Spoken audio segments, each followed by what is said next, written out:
So, a question was raised the other day of what makes anyone qualified to comment on being a prepper. And I always like to say in my videos, and I hope that I do make this obvious to people, that this is all from my personal experience. I can't talk from the experiences of other people because I haven't experienced them. These are my personal experiences of being an off-grid prepper. So yeah, that's the first thing that I'd want to say. But I think it raises quite an interesting topic because there's so much in everyday life and in prepping, whatever you're doing, off-grid living, there's so many levels of judgment and there's so many levels of pressure to be perfect. And something like prepping is such a giant, massive kind of concept that I mean, who on earth can say that they have mastered absolutely everything? And also, I kind of think in life, the proof's in the pudding. I mean, if you are saying that you're an expert on prepping for a nuclear disaster and you could like survive 25 years in a bunker drinking your own filtered wee, then I wouldn't really think you were the true expert on it until you'd actually done it. And obviously, with a lot of the SHTF situations that people are preparing for, you're not going to get the opportunity to prove yourself right or to make the learning curves, which is why I like off-grid living and think it is such a good way of being a prepper, because off-grid living is all about the learning curves. Like when I first started, I had a caravan with a gas heater that broke literally the second week of November. And again, to people watching from colder countries, fair play, but I am a wimp in the cold. And I didn't get a wood burner fitted until like a week before the Beast from the East storm in 2017, I think. And that was fitted by one of my off-grid friends. He taught me the skills, and I've now been able to go and help friends install their own burners. So it's a learning curve. Everything about prepping and off-grid living is a learning curve.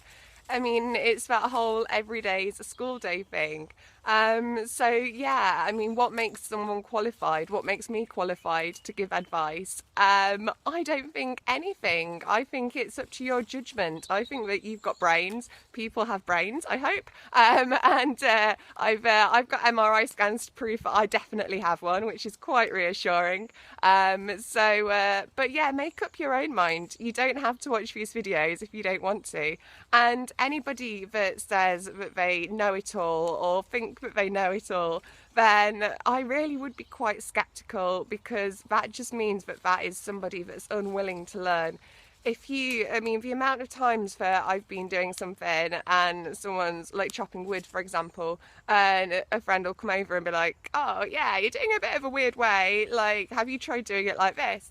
And then I've given it a go, and it's made my life so much easier.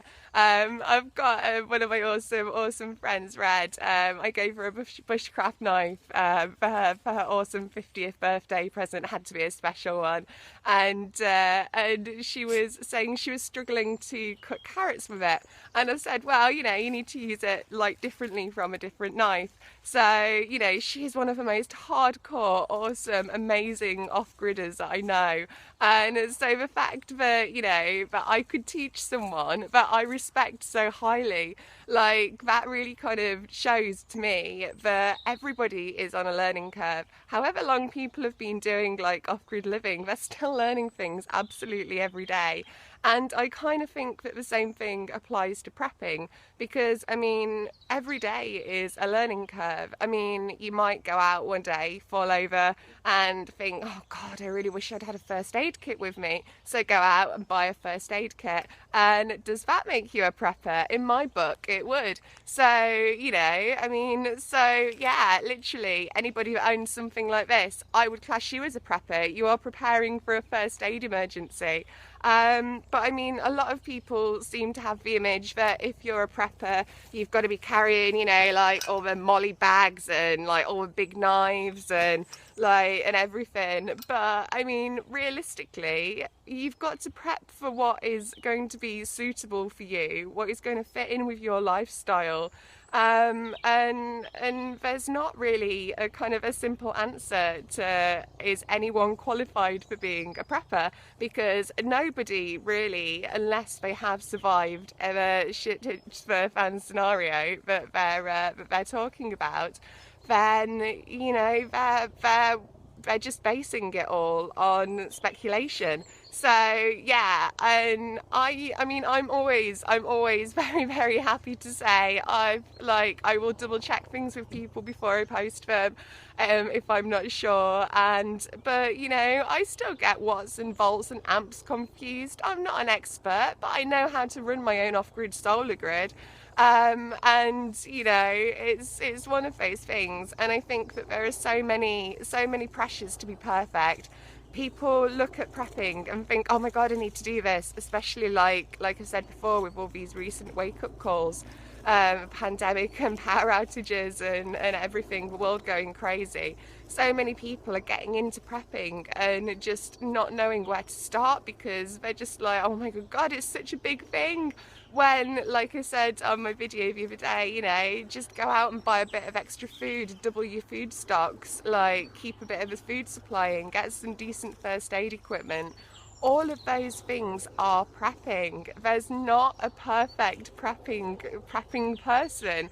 Everybody is going to be preparing for different things. I mean, for me, I'm kind of preparing for if the NHS collapses, because if I don't have access to hospital treatments, then that's something that I'm going to really have to start to think about preparing for. No idea where to start with it. So yeah, anyone got any good advice? I've got a whole forest at my disposal.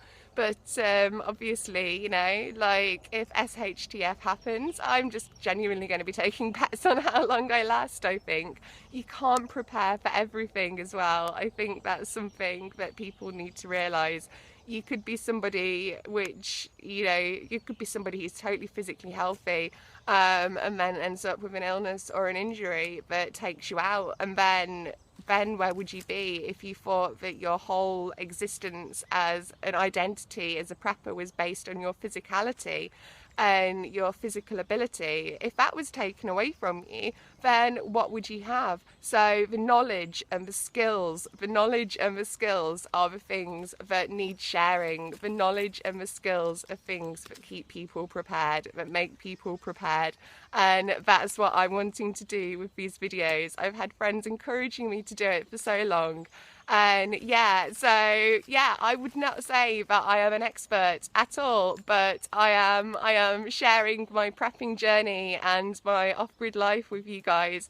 I am trying to go by the suggestions that you guys are giving me to answer questions about, like firewood collection, what's everyday carry. I will be doing a video soon, as one of my friends messaged, you keep going on about bugging out, what on earth is that? So, it's everyone should be included, everyone should be encouraged to be prepping.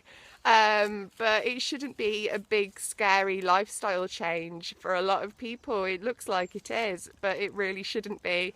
But so that's my view on prepping and what makes a prepper and what makes or doesn't make or whatever to comment on prepping and off-grid living. I hope you guys are all keeping safe and warm out there. Peace and love.